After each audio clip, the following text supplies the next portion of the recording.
السلام علیکم ورحمۃ اللہ۔ دیکھیے شیطان کا بڑا پرانا طریقہ واردات ہے کہ جب یہ زہر دیتا ہے نا تو مٹھائی کے اندر یا اس طرح کی چیزوں میں دیتا ہے، پانچ چھ صحیح باتیں بیان کرواتا ہے، بیچ میں ایک اپنا ٹھوک دیتا ہے۔ جس طرح احمد بن حنبل کے ذریعے یہ فتویٰ اس طریقے سے آیا کہ حوض کوثر پر ایمان لانا ضروری ہے، عیسیٰ علیہ السلام کے بن باپ پیدا ہونے کے اوپر، جنت اور جہنم کے اوپر ایمان لانا ضروری ہے۔ اس طرح کی باتیں کہا کہ بیچ میں کہا کہ ملک الموت کے روح قبض کرنے اور واپس پھر انہی جسموں کے اندر لوٹانے پر بھی ایمان لانا ضروری ہے۔ دیکھا پانچ چھ باتیں بالکل صحیح بتائیں اور بیچ میں یہ ٹھونک دیا، قرآن کا انکار کرا کے ان کو مشرک بنا دیا۔ قبر پرستی کا جو زہر آج پھیلا ہوا ہے مسلمانوں کے اندر ہر طرف، یہ قبر پرستی ایسا لگتا ہے کہ یہ اسلام کا ایک سمبل بن گئی ہے۔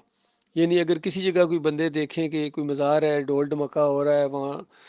چڑھاوے چڑھائے جا رہے ہیں، چادر چڑھائے جا رہے ہیں، تو جو دوسرے غیر مذہب والے دیکھیں گے یہ مسلمان ہیں جی، یعنی یہ مسلمانی کا ایک لیبل بن گیا ہے۔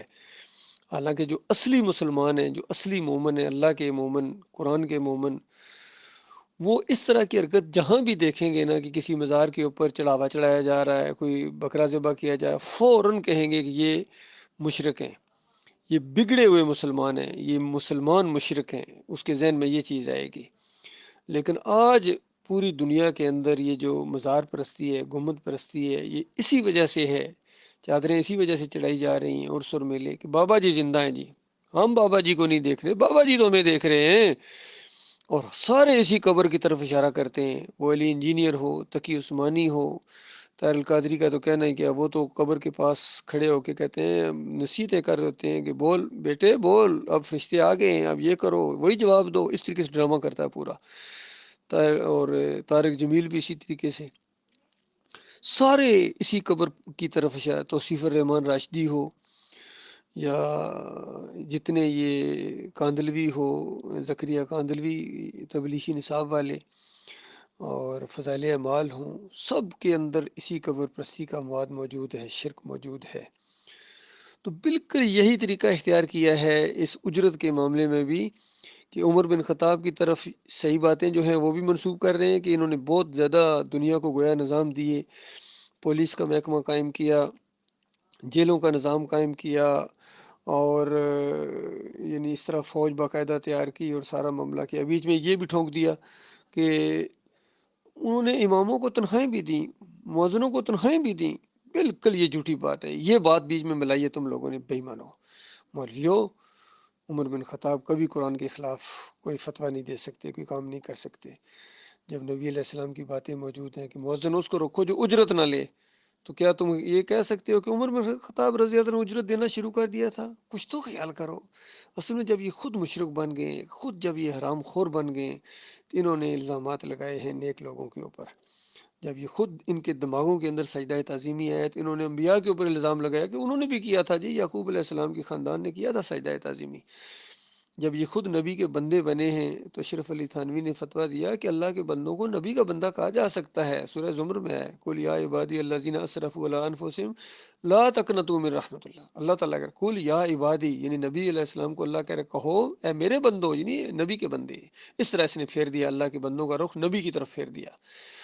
یہ سارے اصل میں اس دین، وہ جو توحید کا دین ہے، اس توحید کو سن کے ان کے چہرے پر بل پڑ جاتے ہیں، سارے لگے ہوئے ہیں، کفر و شرک پھیلا رہے ہیں۔ حرام خوری ہے، سب سے بڑی حرام خوری یہ ہے۔ شراب بھی حرام ہے، دوسری چیزیں حرام ہے، لیکن سب سے بڑی چیز جو حرام ہے وہ یہ ہے اجرت لینا دین کے اوپر، نماز پڑھنے کی اجرت لینا، اذان دینے کی اجرت لینا۔ اور اسی وجہ سے یہ مولویوں نے اس توحید کی دعوت کی مخالفت بھی کی ہے جو ڈاکٹر مسعود الدین عثمانی رحمۃ اللہ علیہ کے لیے اٹھی ہے، کیونکہ ڈاکٹر عثمانی رحمۃ اللہ علیہ ان کے پیٹ کے اوپر بھی لات ماری ہے، ان کے دماغ کے اوپر بھی لات میری ہے، بے جان کا پھاڑا، کفر و شرک والا جو دماغ تھا اس کو بھی پھاڑا اس اللہ کے بندے نے، آپریشن کر دیا ہے، کیونکہ وہ ڈاکٹر تھے، انہوں نے صحیح آپریشن کیا ہے، روحانی آپریشن ان کا کیا ہے، مذہبی آپریشن ان کا کیا ہے، کیونکہ آپریشن کرنے کا مزاج تھا ان کا، تو انہوں نے ان کے کفر و شرک کا بھی آپریشن کر دیا۔ اور پھر ان کے پیٹ کے اوپر بھی لات میری، جو پیٹ ان کی تون سے آگے بڑی ہوئی تھی کھا کھا کے حرام، اس کے اوپر بھی لات ماری اس اللہ کے بندے نے کہ یہ بھی حرام خور ہے۔ دین کے اوپر اجرت لینا کسی طریقے سے بھی، چاہے وہ اذان کا معاملہ ہو، امامت کا معاملہ ہو، مدرسے میں پڑھانے کا معاملہ ہو، اس کی اجرت لینا یہ ناجائز ہے، حرام ہے۔